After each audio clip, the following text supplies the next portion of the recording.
There's a race for president of the United States. The current sitting president is running for re-election. 3.5 months from the election, he decides not to run. The sitting vice president then takes the mantle, running against a former president of the United States who had been running for 10 years with 107 days. People didn't used to get sick of the candidates because you barely ever saw them unless you happened to be standing at the back end of a train.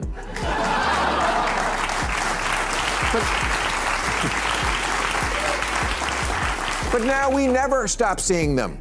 The winner in modern elections comes down to who we're less tired of. Bill Maher just torched Kamala Harris like it was the 4th of July, and it was pure comedy gold. The outspoken host laid out just how chaotic and out of touch Harris has been, arguing she still feels disconnected from voters even now. Maher's takedown was sharp, explosive, and genuinely hilarious. You won't want to miss it. Joe Biden was still hanging on to be the candidate. Many of the pundits said that to switch him out this late would cause chaos. Yeah, that was never my position. And indeed, what happened was Kamala Harris said, "Oh, look, I guess it's my turn." And the next day, a grateful nation handed her $500 million. The only reason we stay stuck in permanent campaign mode is money. It's estimated this year that $16 billion will be spent on political ads. It's time we admit that the endless campaign exists only to enrich advertisers, political consultants, and what's left of the news media. The DNC never seriously calculated the risks before elevating Kamala Harris as their 2024 nominee. The problems started long before her selection. Joe Biden refused to bow out early, and the party kept propping him up until his disastrous debate performance forced them into crisis mode. When Harris was installed as the replacement, Democratic leaders tried to compensate for the chaos by giving her an enormous war chest, hoping sheer money would stabilize a collapsing campaign. But it barely made a dent. The cash infusion didn't fix the messaging problems, didn't ease voter anxieties, and certainly didn't rebuild trust. In the end, it looked like a rushed political gamble, one that never had a realistic path to holding on to power. The fact that we're just getting to know Kamala isn't bad. It's great. Great for her, great for the country. People didn't used to get sick of the candidates because you barely ever saw them unless you happened to be standing at the back end of a train.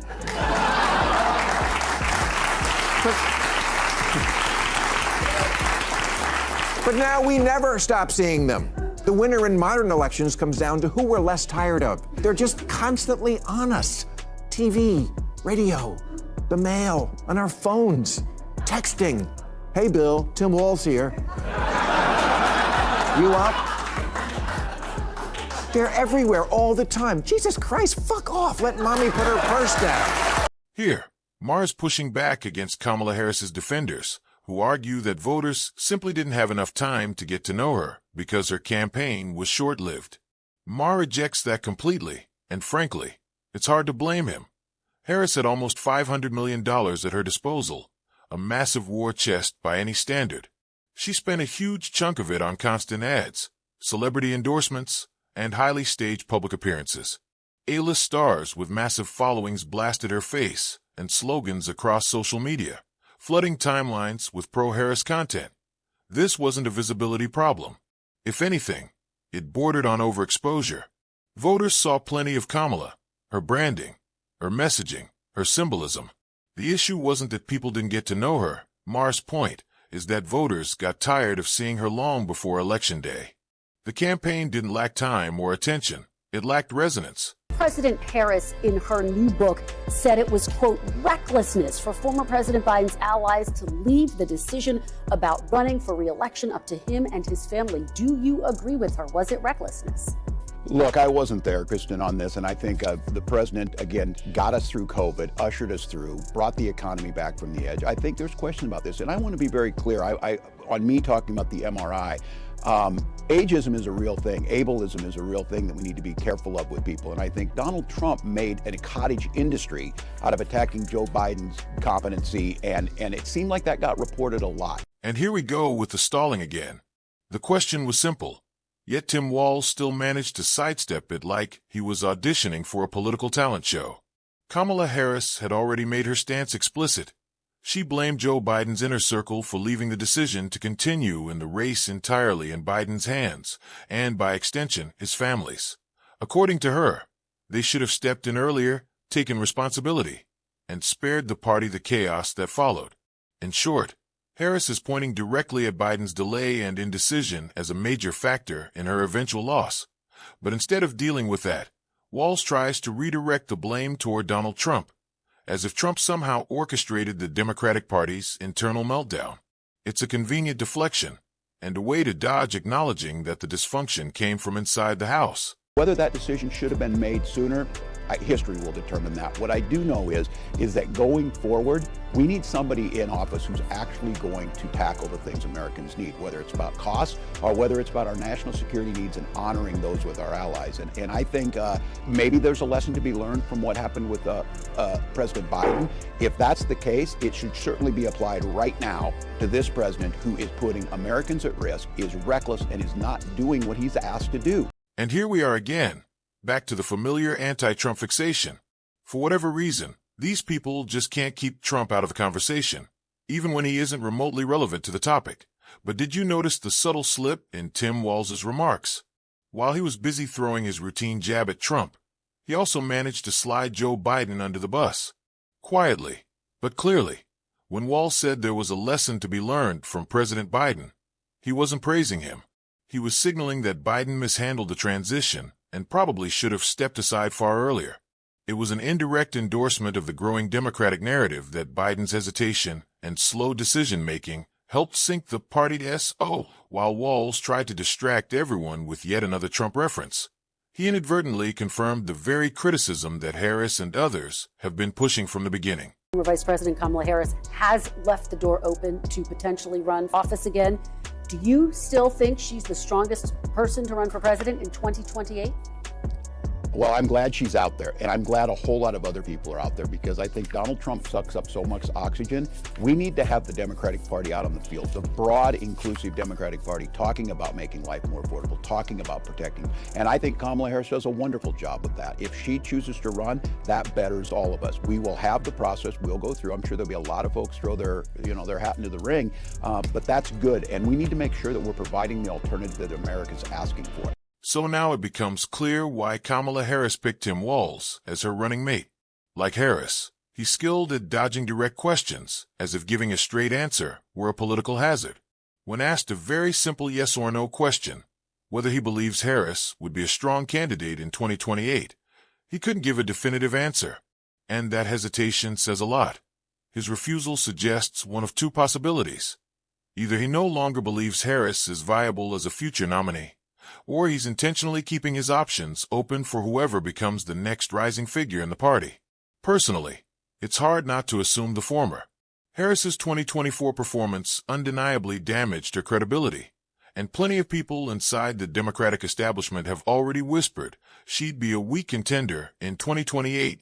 Walz likely knows this, too. His dodge wasn't just routine political caution. It was a subtle acknowledgement that the party is already moving past Harris, even if no one wants to say it outright just yet. I think she had a message last year that I'm proud of. I think, did it break through enough? Obviously not, but it's still a message that works, making sure that America is affordable for all, people feel included, and we tackle the toughest. And that's been Maher's point from the start. Most Americans couldn't connect with Kamala Harris's message because nothing she said felt anchored in their actual lives. It wasn't that voters didn't care or refused to hear her out. She had endless chances, interviews, rallies, national spotlights, moments where the entire country was listening. But instead of offering clear, grounded arguments, she regularly drifted into meandering statements and puzzling logic that left people more confused than informed.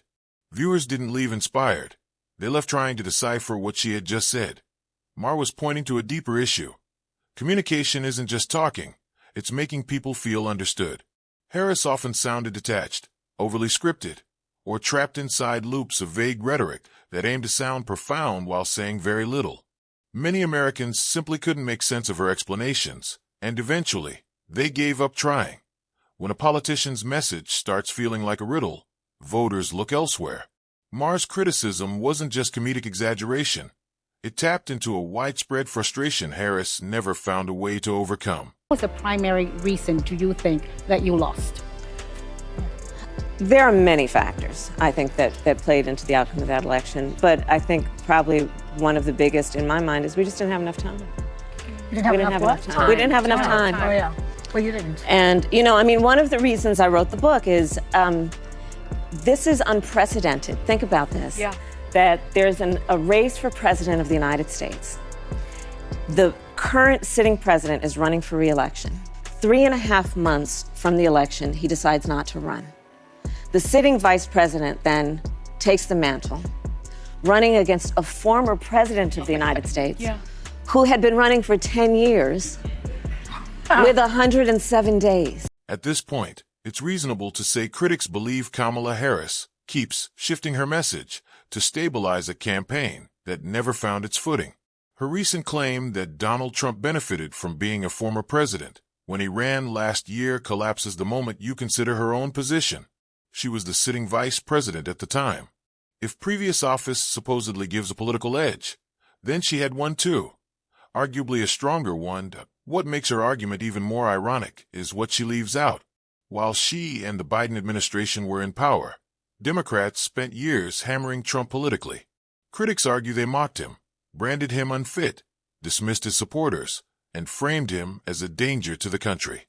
They drove narratives, amplified scandals, and waged legal battles that helped define the election environment. So, for Harris to now claim that Trump walked into the race with some unfair structural advantage feels, at best, disingenuous. It reads like another attempt to shift blame, rather than confront the failures of her own campaign and messaging. And that wraps up today's video. If you enjoyed it, make sure to like the video and subscribe for more content just like this.